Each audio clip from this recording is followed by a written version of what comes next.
Afternoon, everybody. Bit of a late arriving crowd for the front row. So, there you go, which I know you encourage. So I'm happy to oblige. I don't have any announcements, so Nedra, why don't we get started with questions today? Sure. Hillary Clinton said if she's elected president and Congress won't do comprehensive immigration reform legislation, that she'll expand on the president's executive actions. But the president has said that he's already expanded authorities as far as he legally can under existing statute. So has he changed his opinion on that, or what are his thoughts? No, the president's views on this have not changed. And in fact, we did take the extraordinary step of releasing the Office of Legal Counsel opinion, where we talked about the limits of executive authority when it comes to taking steps to reform our broken immigration system. The president was determined to use as much of his authority as he could to try to bring some much-needed accountability to our broken immigration system. And that was reflected in the announcement that he made back in November on this. As you know, there's a portion of those steps that currently is bottled up by the in the courts down in Texas. But this is we continue to be extremely confident of our legal position and of our legal arguments, and that's working its way through that process. There are other elements of these reforms, however, that are moving forward that we are implementing. The most prominent of those is some of the discretion that our law enforcement officers are exercising when it comes to prioritizing the cases of those individuals who pose a genuine threat to the community. Those are the individuals that we're seeking to protect broader communities from. So if a future president were to expand beyond what he had done, would that be illegal? Well, again, that will be something for future presidents and ultimately future courts to decide. Can I ask you about Baltimore? Is the president going to weigh in on whether Attorney General Lynch should open an investigation into a pattern of discrimination in the Baltimore Police Department? This is a decision for the Attorney General to make. And the newly confirmed Attorney General, Loretta Lynch, is certainly eminently qualified to make this decision. So she's somebody who dedicated a significant portion of her career to being a federal prosecutor. And she has a very good understanding of the way that those law enforcement and prosecutorial enterprises should conduct themselves. There is responsibility for the Department of Justice to ensure that justice is being administered fairly, and she will make the decision about what role is appropriate for the Department of Justice to play in this particular matter. There already are two things that are underway here that are worth pointing out. The first is there is a Department of Justice investigation into the death of Freddie Gray while he was in the custody of the Baltimore Police Department. And dating back to last fall, there was interest expressed by local officials in Baltimore to have the Department of Justice assist them as they sought to put in place some reforms. But ultimately the patterns and practice investigation will be a decision that's made by the Attorney General and by the appropriate officials at the Department of Justice. The president in the Bronx spoke about how there is discrimination in law enforcement, that the statistics show that. Does he think these kind of investigations at DOJ, not necessarily into Baltimore, would be the right way to address that pattern of discrimination and could make changes? Well, I think the president was very specific about his belief that the vast majority of law enforcement officers across this country put their lives on the line to protect the communities that they are sworn to serve. And the president believes that we need to be appreciative of the commitment that the vast majority of our law enforcement officers make to doing their important work and doing it fairly and in pursuit of justice. The president has also been clear, as he was when he spoke about this matter in the Rose Garden last week, that it's unfair for us to ultimately put it on the shoulders of our law enforcement officers to deal with the wide-ranging and deeply entrenched problems that plague so many economically disadvantaged communities across this country, not just in urban communities, but in some rural communities as well. And it's a responsibility for all of us, not just for those in law enforcement, to spend some time thinking about what we can do to address the root causes of so many of these problems. As it relates to some instances where it does seem apparent that the law is not being implemented and enforced in a uniform way across the board, that there are a variety of ways that we can take steps to address those inequities. That's part of what was proposed in the 21st Century Policing Task Force report. There are some steps that can be taken to, and have been taken in some communities to good effect, to rebuild and strengthen the bonds of trust between local law enforcement officials and those who live in the communities where they work. But there also is, of course, a legitimate role for the Department of Justice to play in all of this, and that's necessarily a role that they play independent. And even as I answer these questions, I'm trying to be respectful of the independent role that they're supposed to play in this process, because there is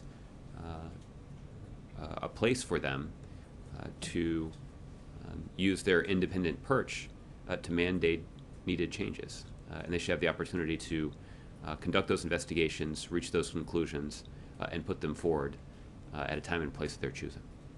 Okay. Jeff? Josh, Iran is still holding on to the Maersk ship that it took under control, and saying that it will do so until a legal dispute has been settled. Is the United States involved either with Iran or with the Danish authorities about that legal dispute? And do you think that Tehran is handling this situation appropriately? Well, Jeff, this is a situation that we continue to monitor, and it's principally our Department of Defense that's been doing that.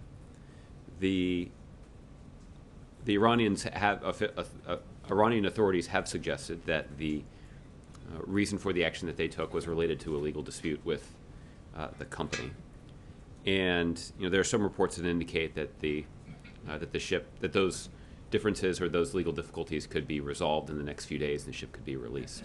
I can't speak to the veracity of those specific reports, but I'd refer you to the private company for an update. And do the United States think that Iran is handling this correctly? Well, at this point, I wouldn't render judgment in terms of the way that they're handling it.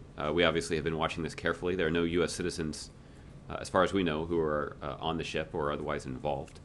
But what we have been talking about more than usual in this room over the last couple of weeks is the vested U.S. interest in the free flow of commerce in this region of the world. And there's no doubt that these kinds of actions do start to raise those questions. But that would explain why the United States continues to monitor this situation. On another topic, the fighting in Yemen is continuing to have civilian casualties, and aid organizations are saying they may need to stop their work there because of fuel shortages. What more can the United States do to lead to a pause in the fighting and/or to relieve the humanitarian situation? Jeff, the first thing I'd want to point out is that earlier today the United States did announce the release of $68 million in additional humanitarian assistance for Yemen. We know that there are some 16 million people in that war-torn country who are in need of assistance, including as many as 300,000 newly internally displaced people. We've talked at great length about the dire humanitarian situation in that country. There are pretty urgent shortages of basic necessities like food and medicine and fuel, and it's having a significant impact on civilians who are essentially caught in the crossfire of that conflict. We welcome the recent statements from the Saudi foreign minister about the use of humanitarian pauses to ensure that humanitarian assistance is getting to the people who need it. We strongly urge the coalition to urgently work with the UN and other humanitarian organizations on the implementation of the proposal so that those in need can get the necessary assistance. Jeff, I think you also know that Secretary of State John Kerry is arriving in Riyadh today, and among the many things that he'll be discussing with Saudi officials is the details of implementing a humanitarian pause. I'd refer you to my colleagues at the State Department for more information about the trip and about those conversations. But we're going to continue to make the case that, given the dire humanitarian situation in that country, we believe that the implementation of these kinds of humanitarian pauses is appropriate so that international aid organizations can try to bring some relief to that situation. More broadly, we continue to understand the legitimate concerns that the Saudis have about the security situation along their southern border. The United States has, for a number of weeks now, provided support in the form of logistical support and intelligence support to the coalition of countries that are acting to try to address that security situation. However, we believe that it's time for all sides to pursue the kind of inclusive political dialogue that's necessary to try to resolve these differences peacefully. All right. And lastly, can you give us a sense of when the next round of U.S.-Cuba talks will take place? I don't have an update in terms of those conversations. Obviously, the United States Treasury Department issued some new regulations just yesterday about ferry service between the United States and Cuba. That is a step, or that's an indication that we're continuing to take steps to normalize relations between our two countries. And we do believe that a ferry service between South Florida and Cuba would provide another important opportunity to increase the people-to-people contact between the United States and Cuban people. So, we obviously welcome this step, and we're going to continue to take these steps along the path toward normalizing relations. But I don't have an update for you in terms of when the next round of talks is scheduled. Okay, Michelle? Thanks, Josh. Is the U.S. concerned about the number of civilian casualties in Yemen? The Saudis said that they moved into a new phase, but obviously airstrikes are continuing. There seem to be daily reports of civilian casualties. And how does the administration feel about that? Michelle, we do continue to be concerned about the impact of this ongoing fighting on the civilian population in Yemen. This is everything from the needed humanitarian assistance, that there's a pretty dire humanitarian situation, that there are shortages of food and fuel and medicine in that country, and that's having a negative impact on the livelihood of millions of innocent Yemenis.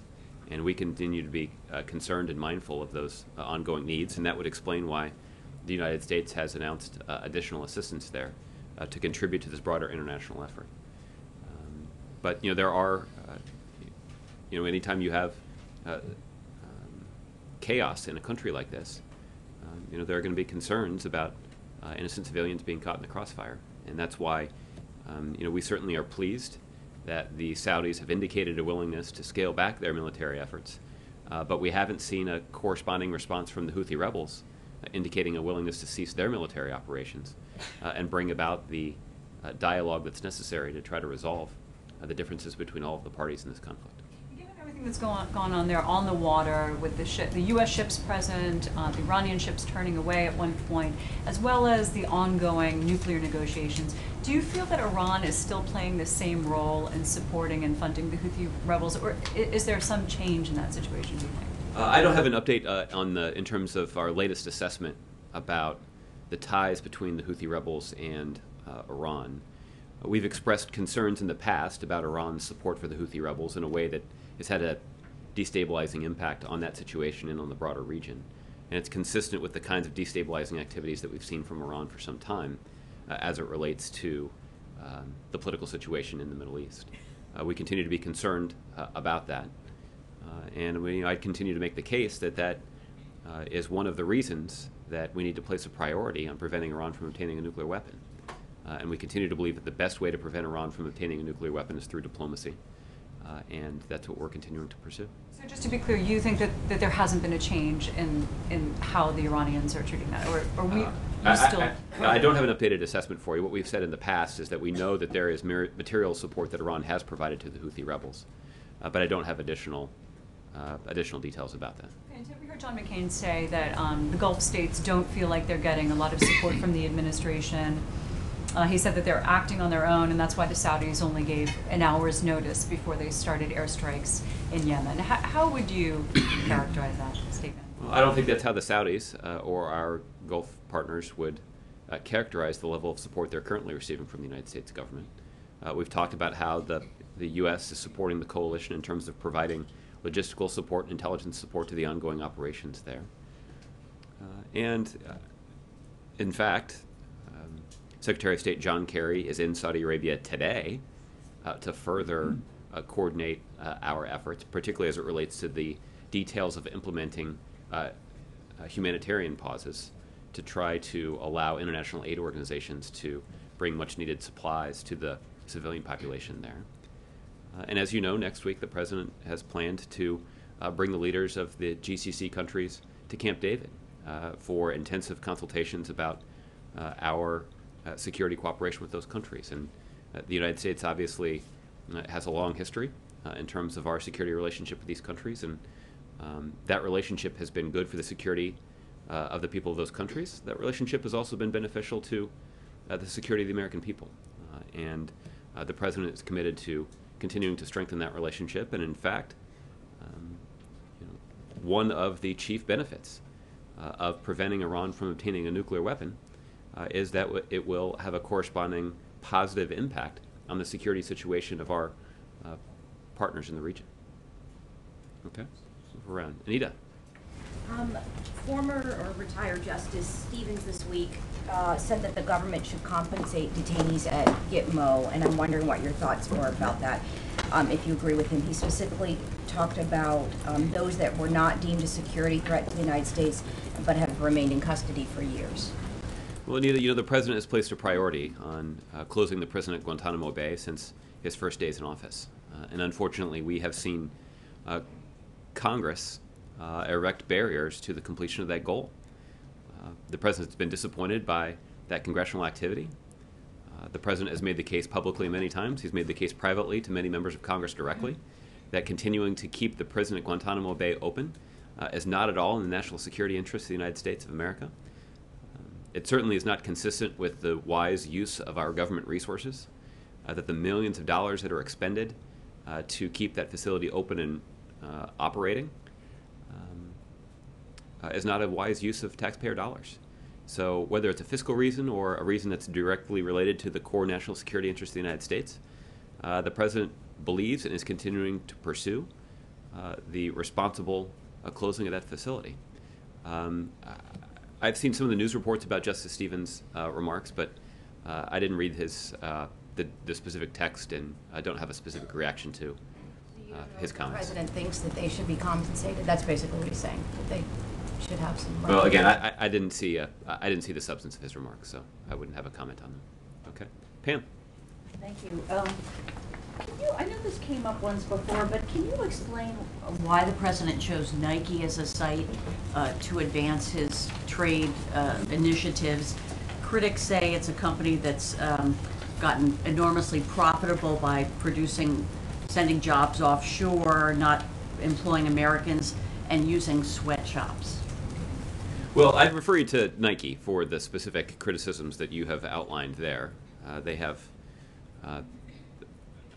I'm confident they would be happy to be in a position to explain their record to you on these issues. We'll obviously have more about the President's trip as he travels out west later this week. What I can just say as a general matter is that the President is looking forward to visiting the Nike headquarters and using it to illustrate how a responsible trade agreement that includes enforceable labor and environmental standards would strongly benefit middle-class families and the American economy.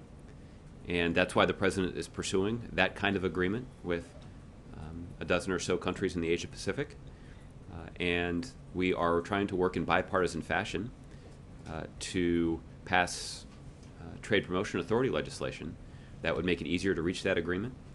And we're continuing to work to build bipartisan support for it. Critics also say that those enforceable labor and environmental standards are the same ones that are in previous trade agreements, and a government study said that they had not really changed conditions on the ground for workers. What assurances are there that they will be more enforceable than the past agreements? Well, the key difference here is that the provisions that are contemplated in the Trans-Pacific Partnership are provisions that would actually be enforceable. So to take NAFTA, for example, an agreement that has previously been cited by critics of this potential trade agreement. In NAFTA, efforts to raise labor and environmental standards were essentially included in letters that were on the sidelines of the agreement.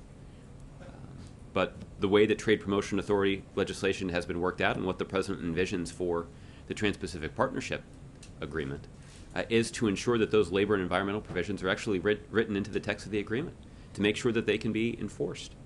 And again, that's indicative of the President's commitment to ensuring that we are maximizing the opportunity that exists for the American economy and, most importantly, for American middle-class families when it comes to the terms of this agreement. And the view of the President is that if the United States is not the one that is engaging in this economically dynamic region of the world, that we are essentially ceding ground to China.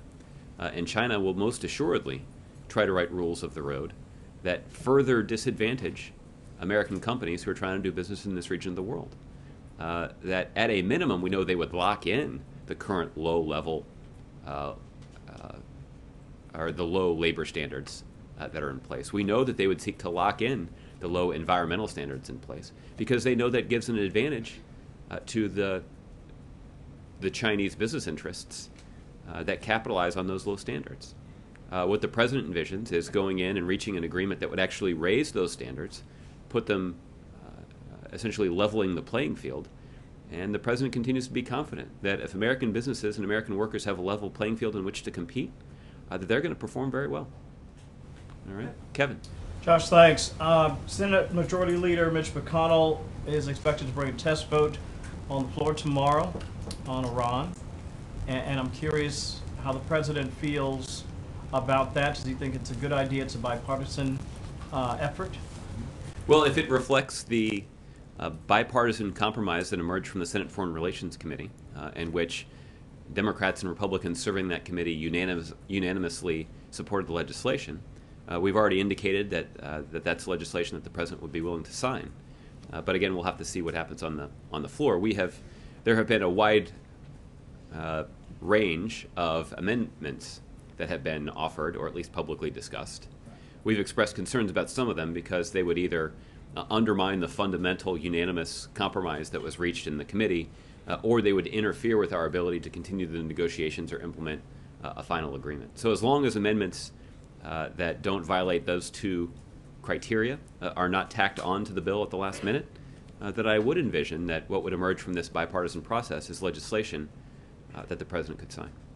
I want to turn to Iran for just a second. Supreme Leader Khamenei saying that, and I'm quoting now, over the past couple of days, at least 2 U.S. officials have threatened Iran with military action if the talks fail. Any response to that? Well, I'm not sure which specific U.S. officials are referred to in those reports. I'll just say that it continues to be the view of the President that by far the best way for us to prevent Iran from obtaining a nuclear weapon is engaging in diplomacy with the rest of the international community. And the framework political agreement that was reached in early April was an agreement that would shut down every pathway that Iran has to a nuclear weapon and ensure that Iran cooperates with the most intrusive set of inspections that have ever been imposed on a country's nuclear program. And that is the best way for us to prevent Iran from obtaining a nuclear weapon. It will not, however, address the long list of concerns we have about Iranian behavior in other areas. But it's precisely because of that concern about Iranian behavior in a wide variety of other areas that we have made preventing Iran from obtaining a nuclear weapon a top priority. Is it possible then that there was a threat, military action against Iran? Again, I'm not sure what those reports refer to be honest with you. Okay, lastly, I want to ask you about Texas. Any new news out of the allegation that ISIS may have been involved with the attack in Texas? No, I don't have an updated intelligence assessment to share. These facts are still being reviewed by our intelligence community. But let me see if I can give you a better sense about what exactly they're looking at. What the intelligence community is trying to do is they're trying to investigate specifically ISIL's claim of responsibility. And that involves more than just authenticating that the claim published yesterday originated from ISIL. The analysts want to review whether the claim is accurate, and if so, at what level ISIL may have known or potentially even sanctioned this attempted attack. So it's less about just confirming the authenticity of a specific Twitter feed, and more about examining what actually was said and who was responsible for communicating that information, both to the public but also to the two individuals that carried out the attack, if they in fact communicated with the individuals who carried out the attack. So there's a lot to review here, and that work has not yet been completed. On that same topic, Go ahead, Bill. We've reported that intelligence services did have the two gunmen under surveillance, but that they were not high priority. Do the various intelligence services not have the resources to monitor dangerous individuals like this? And shouldn't they?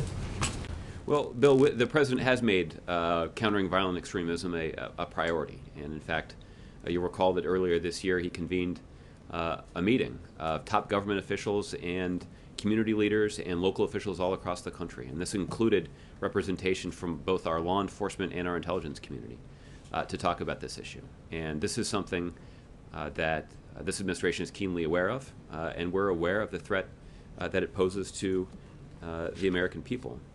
I mean, there are any number of examples of arrests that were made by law enforcement officials of individuals who either sought to travel to Syria or the region to take up arms alongside ISIL, or individuals who expressed a desire to carry out acts of violence in this country in the name of ISIL. So, there is a robust response to this, both in terms of trying to prevent individuals from being radicalized in the first place, but if they are, we have mobilized extensive law enforcement and intelligence resources to protect the American people. But are those resources sufficient? The fact that these guys were being monitored but not high priority suggests that maybe the resources are not sufficient. You have a lot of people apparently being monitored. Here are two that, they didn't expect to do anything, and they did. Well, there are a lot of challenges associated with trying to root out and prevent essentially lone wolf attacks. And again, based on what we know now, and there's still a lot more that we have to learn, this is consistent with what has previously been described as a lone wolf attack, that essentially you have two individuals that don't appear to be part of a broader conspiracy, and identifying those individuals and keeping tabs on them is difficult work. And even in an environment where resources were unlimited, and of course we're not in that environment, but even if we were operating in an environment where resources were unlimited, this is the kind of thing that would be very difficult to deter and prevent. One of the things that we can do, however, is make sure that we are clearly communicating with local law enforcement across jurisdictions to make sure that they're prepared. And when you have an event like the one that we saw in outside Dallas over the weekend, that we know is likely to attract a lot of attention, we can make sure that we're communicating with local law enforcement and beefing up security resources to keep everybody who's participating in that event safe. And that's exactly what happened. Okay. John? Just following up on Nedra's question about on immigration. So if the White House's position that the president did all he could do within his powers as president on this issue is true, and Hillary Clinton is now saying that what she would do, using her executive powers if she were elected president, to go further. She is suggesting that she would extend deferred action to the parents of the Dreamers, for example. Given what you've said, your suggestion is that what Hillary is proposing is beyond the powers of the presidency, essentially is not legal.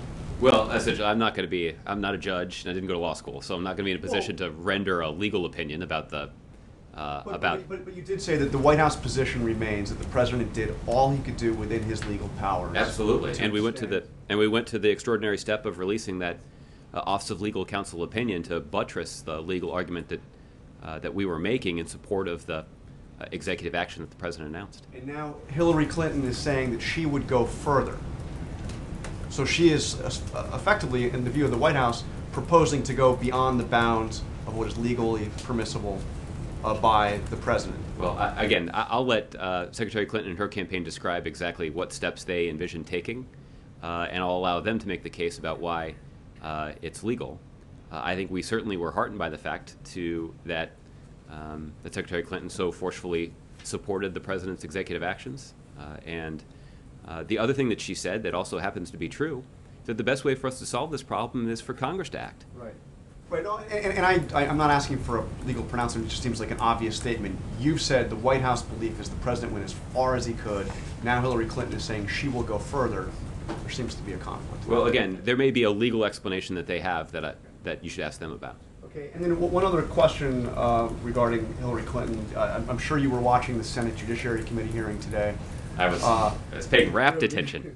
We heard from the senior official responsible for Freedom of Information Act requests and the like, say that Hillary Clinton's the use of private email for public purposes, as Hillary Clinton did, is clearly beyond the bounds of what is permissible. Do you agree with that? I didn't see who the official was. I was joking when I said I was paying rapt attention.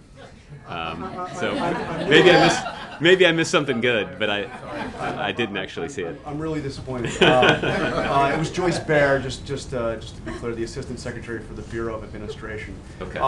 But the position was simply that the use of private email for official business is the message is loud and clear that is not acceptable. It is not acceptable to use to use private email for official business. Well, we've talked about the kind of guidance that we give to administration officials, and particularly to White House officials in terms of the use of email. And the guidance that we receive is to use public email or our government email when carrying out official activities. But again, so you would agree, though, that the use of private email for official business is clearly not acceptable. Well, this is a flashback to a couple months ago. But again, the guidance that we continue to give administration officials is that they should use their government email when they are conducting the official business of the United States government. Okay, and then one other question on an entirely different subject. The family of Amir Hekmati, again, one of the Americans who is in prison now in Iran, and of course a Marine veteran who served in both Iraq and Afghanistan. His family is now asking that the Red Cross be able to visit him and detailing some of his treatment, including 17 months of the more than 3 years he has been in prison, 17 months solitary confinement, the use of tasers on his kidneys, sleep deprivation, and a whole host of other things, terrible treatment. They're asking that the Red Cross be allowed to see him. Does the administration echo that request? Well, John, as you know, the vice president over the weekend, when he was traveling in the Detroit area, had the opportunity to meet with Mr. Hekmati's family. And I understand they had a pretty long conversation about both the concerns that the Hekmati family understandably has about the treatment of their loved one. The vice president also had the opportunity to detail for them the lengths that this administration has gone to try to secure the release of him and the other Americans who we believe are being unjustly held inside of Iran. Those efforts continue, and I don't have obviously one of the reasons that we would like to see those individuals released is that we are concerned about the kind of treatment that they may be subjected to while they're imprisoned. So our concerns about this are concerns that we share with the family. Okay, and so maybe you can just get back to me, but again, this is an American citizen, a Marine veteran, and the family is asking that the Red Cross be able to visit him. They're concerned about his health. Yeah. And if you can get back to me, Lord, the White House agrees with that and would echo that. All right. I will get back to you on that. Thanks. Okay. Mara? I just had a follow-up about Nike. What was it about Nike that prompted you to schedule the event there? I mean, I still don't. You still haven't really explained that. I know. We also still haven't been to the Nike headquarters yet. So what I'm saying is, once we have the event on Friday, it will become much clearer to all of you why this is a useful illustration of the significant economic benefits associated, economic benefits for the American people and for middle-class families associated with finalizing and implementing Trans-Pacific Partnership You Agreement. don't want to say anything good about Nike till Friday. Well, my guess is that there is an office somewhere, probably in Beaverton, Oregon, with very well-compensated, extremely skilled communications professionals I'm asking who about can the say White all House. kinds of nice things about Nike. I'm sure that there are lots of nice things for them to say. What What you would say. And what I'm saying is that on Friday, when the president appears in Nike, we will have a more specific, robust discussion about why exactly the president's there. So, something I look forward to. I hope you do too. Jordan. Thanks, Josh. You mentioned the Countering Violent Extremism Summit, and I'm wondering if the White House is planning any additional actions or programs to address this problem in the wake of the Texas attack. Well, part of the goal of the summit was to try to amass best practices. So to identify what some communities across the country are doing to prevent certain individuals from being radicalized, and applying those lessons and those best practices in other communities as well. And there is an important facilitating role that the administration can play through the Department of Justice and through other places to help other communities meet this challenge. And so this is ongoing work, and it's something that we continue to be very focused on. On the defense bill that's in the House, there's a tussle over immigration language that's in that bill, and I'm wondering if the White House is concerned that another must-pass piece of legislation is being held up by an immigration fight. Which bill are you referring to? The defense authorization bill. Oh, okay. Well, we have indicated a pretty long list of concerns with a variety of provisions included in the defense authorization bill, including the continued reliance on this slush fund to fund basic national security priorities. So we've got a long list of concerns. I don't know that I'm aware specifically of the immigration provision that you're talking about, but it would be consistent with the kind of actions that we've seen Republicans take in the past to try to interfere with must-pass legislation by attaching unrelated, controversial ideological riders. Okay, April. Josh, I want to go back to issues of trade, and kind of more broadly speaking. Cities like Baltimore say that trade affected the city by many industries leaving, going to another country, and that's why you have poverty in the inner cities, particularly Baltimore, Sparrows Point, and other industries that left because of global trade.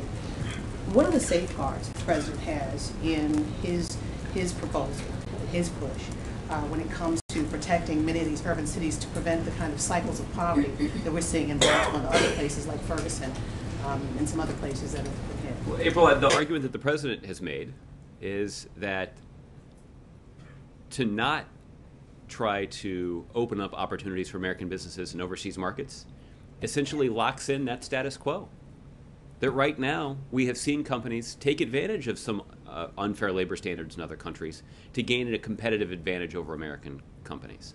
And that did prompt a number of companies to leave the United States in pursuit of more lax labor standards and essentially cheaper labor. And that did have an impact on communities large and small all across the country. What the president basically suggests is that if you're concerned about the impact, then what you should support, and what the president supports, is raising labor and environmental standards around the globe. That if we raise those labor standards, essentially what we do is we level the playing field. And no longer will companies have an incentive to ship jobs overseas. In fact, there now would be a variety of incentives for those companies to consider relocating back to America, because we know that America has a bunch of other built-in advantages.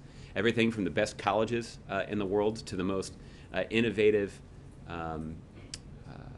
economy in terms of people being able to take good ideas to market and to capitalize them quickly. We know that America has the most ambitious entrepreneurs, the hardest working people.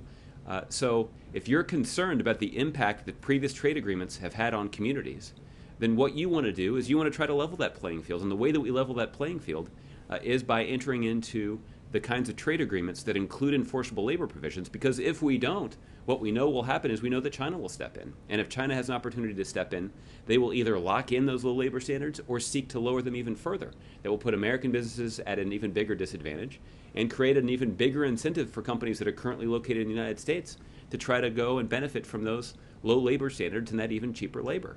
So if we want to sort of stop this cycle that you referred to, one important step that we can take is actually give more U.S. businesses the opportunity to do business overseas.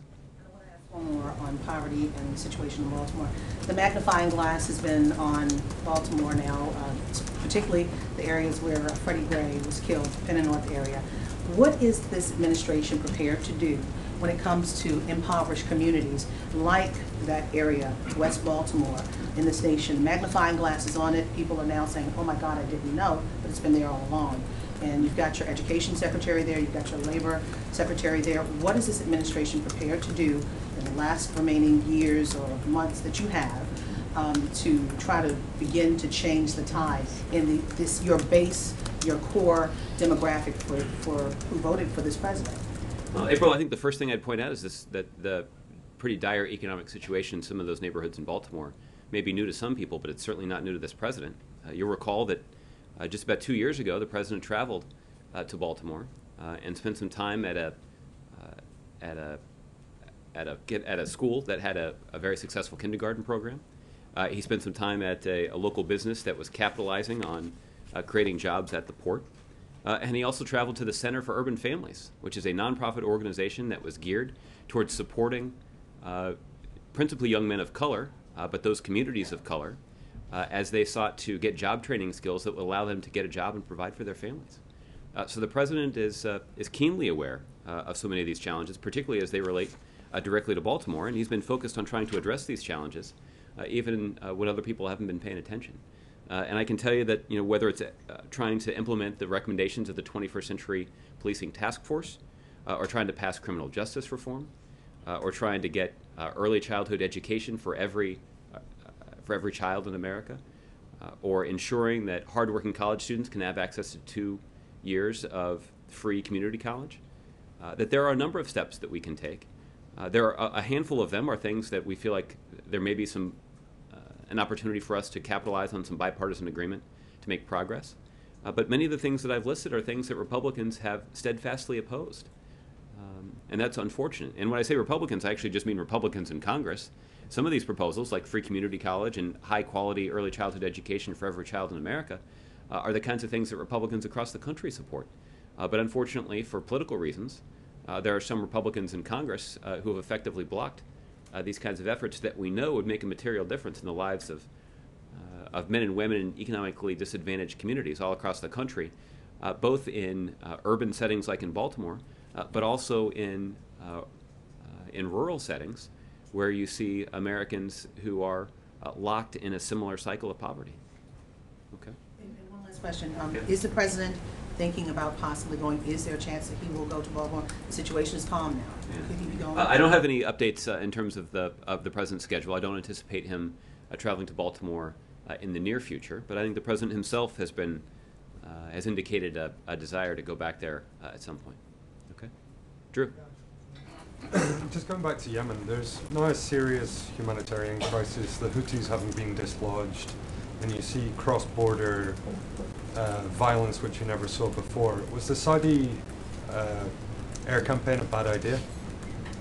Well, Drew, I think the Saudis launched an air campaign in conjunction with some of their allies in the region because they have concerns about the security situation along their southern border. And the cross-border fire by the Houthis that you cited, I think, is a pretty good illustration of the concerns that they have.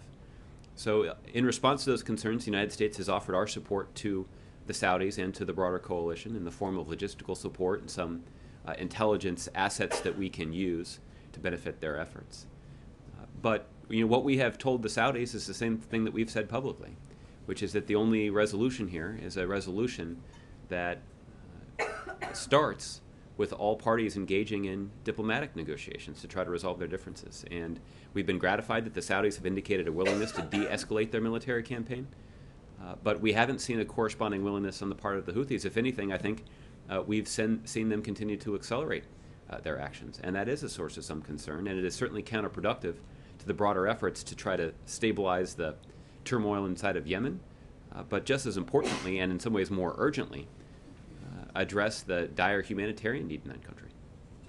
But would you agree that Yemen is now closer today to stability or prosperity than it was when the Saudi airstrikes began?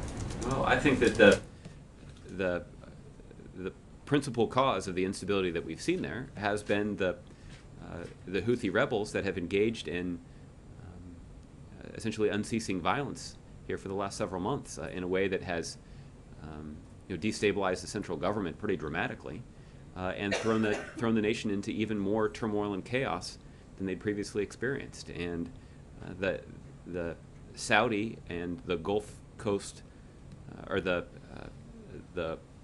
GCC coalition, I think, has responded to the understandable concerns that they have about the possibility of that violence and chaos spreading into their countries. And again, the clearest illustration that we've seen of their concerns just occurred in the last 24 hours when there are reports that some of the Houthi rebels have actually fired shots into Saudi territory. So that's why the United States, again, has dedicated additional resources to try to address the humanitarian need that's evident to anybody who looks in that country.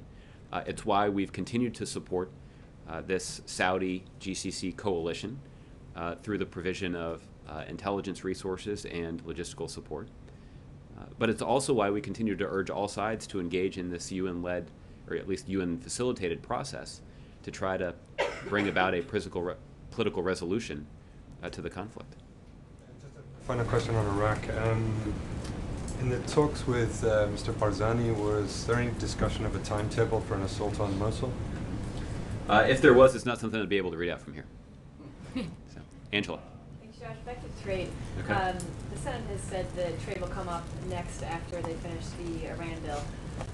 And you said on Monday that the president will be personally involved this week with working on cajoling Congress to do what he wants. Can you give us an update on what sort of interaction there's been between the White House generally and Leader McConnell on this, and then whether the president has himself talked to Leader McConnell or other members of Congress this week on the trade issue? Well, I can tell you that the president has been engaged on this and continues to be engaged in making the case to Democrats and Republicans about the wisdom of pursuing this approach. And those efforts have continued this week, but I don't have any details to share with you. Efforts including individual phone calls? Including conversations that the president has had with members of Congress. Yes. Okay. No, I don't have any specifics. Byron. Thanks, Josh. Israeli Prime Minister Benjamin Netanyahu is facing a deadline to form a government, and it looks like he may. Will the White House invite him here for a meeting, given all the drama around the Iran talks, after he forms a government? I know you said you didn't want to interfere in the election beforehand. The thing that we have indicated, Byron, you're right, is that the president did not envision a meeting with Prime Minister Netanyahu prior to the completion of the government formation process. At the same time, the president was just as clear that that would have no impact on the deep and intensive security cooperation between our two countries. We know that the kind of security support that the United States provides to Israel is critical to the safety and well-being of the Israeli people. That's a venture in which we are deeply invested and one that will continue. Prime Minister Netanyahu has observed himself that the level of security cooperation between Israel and the United States under President Obama's watch has been unprecedented. And the unprecedented security cooperation continues. I don't have any additional meetings to announce at this point, but if and when a new government is formed by Prime Minister Netanyahu, I would expect that the United States will continue to work closely with that government. The Obama administration will continue to be closely in touch with them on a wide range of issues, but most importantly, our close security relationship. The second foreign leader question is that the Armenian president is in D.C. this week. Why didn't the president meet with him, and did it have anything to do with the ongoing issue about the use of the word genocide? It was more directly related to the president's rather busy schedule this week. But I do know that the vice president will be attending the prayer service that's scheduled for later this week, where the Armenian president will also be in attendance as well, I understand. Was a meeting requested between the two presidents? I'm not aware. I actually don't know the answer to that question. Okay. Chris? Thanks, Josh. Civil libertarians are raising some questions after these reports about drones over Baltimore during a time of unrest following Freddie Gray's death. And I'm wondering if you can articulate what the administration policy is on this type of surveillance, especially given the concerns that they often catch a lot of people who are doing absolutely nothing wrong in situations like this. Well, Chris, you'll recall that in the last several months, the FAA has put out some basic regulations regarding the private use of unmanned aerial vehicles, drones. And so you could go to the FAA for the details of those regulations. Obviously those kinds of regulations apply differently when it comes to law enforcement assets. But for questions about law enforcement, I'd refer you to the relevant law enforcement officials. In this case, I think that'd be the FBI. But does the administration have a policy on that? Are there conversations about it, or is this a situation where essentially the technology has, or I guess the policy hasn't caught up with the technology? Well, I'm confident there is a policy, but it's one that, again, if it relates to use of law enforcement assets, then I'd refer you to law enforcement officials who can talk to you about those policies. And I just want to ask you quickly about the meeting, which may still be going on, I'm not sure, between Governor Scott and Sylvia Burwell, and as you well know, he's coming and pushing for $1 billion in federal funding for Florida hospitals. What's the administration's message to Governor Scott? Well, there has been a range of issues of concern about the willingness of Governor Scott and his administration to work with the administration to maximize the health care benefits for the people in his state. And I asked about this right before I walked out here, actually, and the meeting was still ongoing when I walked out here. So I wouldn't want to say anything further until the meeting is concluded, and we'll see if you can get you some more information about how that meeting went. Okay. All right. Move around. Fred. Just this week, Governor Fallon in Oklahoma, a Republican governor, signed a bill on sentencing, mandatory sentencing reform. That's something you just mentioned in answer to a previous question. And we've talked about it before. There is a bill, Mike Lee, Dick Durbin, they're pushing through the Senate. Is this something, given that there is a pretty strong bipartisanship out there for criminal justice reform, is this something that the president might get out in front on in terms of there is an existing framework there with the Lee Durbin bill that you can speak out on? Well, Fred, this is something that the president has discussed with members of Congress in both parties on a couple of occasions. You'll recall, a month or two ago, the president did convene a meeting with Democrats and Republicans in both the House and the Senate, in the cabinet room, I believe, to discuss this very issue. This is something that the president believes would be important to addressing some of the concerns about inequities in the way that the law is enforced. And the president, I think, has been gratified that both Democrats and Republicans recognize that this is a priority and that putting in place these kinds of reforms would be good for the country. And the president is certainly interested and willing to work with Democrats or Republicans, anybody in either side of the aisle that understands why this is an important step for our country to take. And do you have any thoughts on the legislation that was signed this week out of Oklahoma? Have you seen anything on that? I'm not familiar with it, so I'd reserve comment on it. Okay. Also, on former Speaker Wright, does the White House have any comment on his passing? I'm sorry? Former Speaker Jim Wright, is there any White House comment as of yet on his passing? Oh, I was not aware that he had passed away, but we'll check that out and get back to you. Okay. Susan. Now, on April's question earlier, there have been reports out that the CDC, that President Obama is making a pitch to the CDC members to pass trade and get it across the finish line in the House, at least. And I'm wondering if that is a tough sell right now, considering the Baltimore issue and the loss of manufacturing jobs in blighted urban areas around the country and the lawmakers that represent them.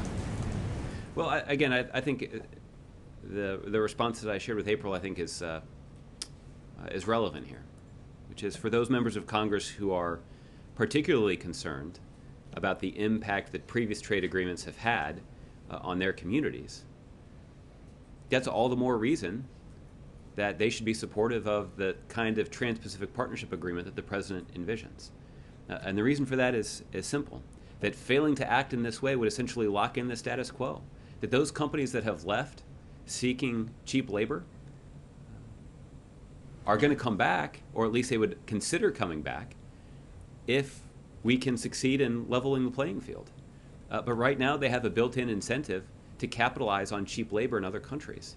And if the United States disengages, I think what we're much more likely to see is erosion in those in those already low labor standards, in a way that would only give companies a greater incentive to invest in places other than the United States. But that if we can succeed in raising labor standards around the world, particularly in the most dynamic, economically dynamic region of the world, then what we'll do is we will not only give American businesses located in this country an opportunity to compete on a level playing field, we'll actually give businesses around the world an incentive to consider relocating in the United States. That right now the advantage that exists in some countries because of cheap labor standards or cheap access to cheap labor outweighs, at least in their calculation, the other opportunities or other benefits that are available to them inside the United States. This is things like a stable legal system where they can rely on the ability of their company to do business here, access to the greatest colleges and best educated workforce in the world, access to the kind of innovation and research and development that is going on in this country. That if we can level the playing field, more businesses are going to consider those benefits here in the United States, and that's going to give them a good reason or good reasons to further invest here in this country. So I believe that our case for why Democrats should support a Trans-Pacific Partnership Agreement along the lines of what the President has described is strongest among those who are concerned about the impact that previous trade agreements with unenforceable labor and environmental provisions have about the impact that they've had on their communities. Though, however, like with South Korea, the president renegotiated that when he came into office. Still a huge trade deficit there with them, and there was reports yesterday that the trade deficit is at an all-time high overall. But I'm wondering if they can sweeten the deal for this Congressional Black Caucus members by saying we're going to provide new initiatives. Is there anything in the works to attract businesses to these blighted communities that are suffering that the president has talked so much about in the last couple of weeks? Well, as it relates to the trade numbers that were announced yesterday, there are a couple of key facts that are worth being mindful of. The first is that these were numbers that were taken from March, I believe, and this was the month after the labor standoff at the West Coast ports was resolved, which means that there was an influx of ships that were waiting to be offloaded in those ports, and that would account for some of the increase in imports that we've seen. The other thing that analysts have indicated is that the current strong value of the dollar has had an impact on our trading relationships. But more generally, what the president does envision is doing everything that we can to promote investment inside the United States and in all of the communities inside the United States. There are a variety of programs that I'm sure that the Commerce Department and the Small Business Administration could talk to you about trying to focus investment in those areas where it's needed most. But the fact is, any time that a company is considering moving more business into the United States, that significantly increases the economic potential for communities all across the country. And that's what we're focused on, and that we know that contributes significantly to our GDP growth and to job creation. And that's why the president's been focused on increasing our exports since the earliest days that he's been in office. Thanks, Okay. Josh. Jared? Just one follow-up on Chris's question about surveillance in Baltimore. You responded about FAA and private drones. The Cessna that was flying over was acting on behalf of both local and federal law enforcement. That would violate potentially the 14th and 4th Amendments, respectively. The White House doesn't have a position on whether that's an appropriate surveillance of thousands of people simultaneously? Well, Jared, for those kinds of questions, I'd refer you to law enforcement. You don't think that there's a potential damage here done if thousands of people are surveilled by aerial forces? That's not something the White House is concerned about? Well, Jared, I'm not sure that's exactly what happened, but in order to confirm for you what's happened, I'd refer you to law enforcement who can give you some facts here, and we can. You don't have to spend as much time conjecturing. You can actually deal in facts, and you can talk to them about that. Okay. Does the White House think that this isn't what happened? Is that? No, I'm just trying to understand. I'm going to move on. Laura?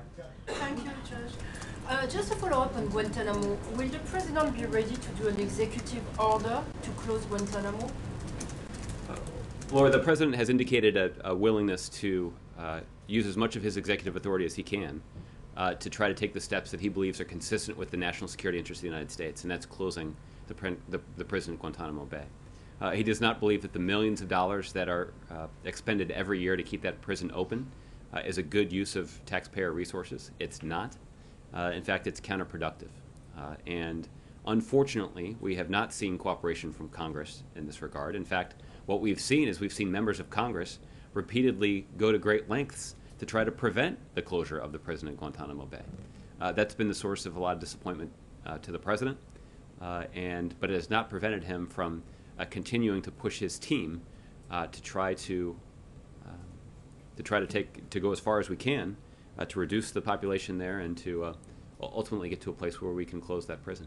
Okay, and in Boston, the trial is coming to an end. Jury to decide death or life sentence for Tsarnaev. What's the president's view on it? Well, obviously, there's a jury deliberations are ongoing, and so I wouldn't want to weigh in on it at this point. Okay, Connie, I'll give you the last one. How closely is the president watching the British elections today? Does he have any message to the British people? Is he concerned that any of the issues that the U.S. and the U.K. work on might be derailed? As I mentioned to JC yesterday, I'm going to reserve comment on the elections because I don't want to be in a position of even leaving you with the impression that we're favoring one side or the other. The president is, of course, monitoring the results of the election, is monitoring the election and awaiting the results, because this is an election that's taking place in a country with whom we have a special relationship and one of our closest allies, and I am confident that strong alliance and that special relationship will endure, regardless of who the next British Prime Minister is. The depth of that relationship is so strong that it will continue. Can I say, polls close very soon, and the Brits, unlike us, don't campaign on election day. Oh, interesting. Yeah. Save a lot of money, I guess. Well, everybody go look for your British exit poll results. Thanks.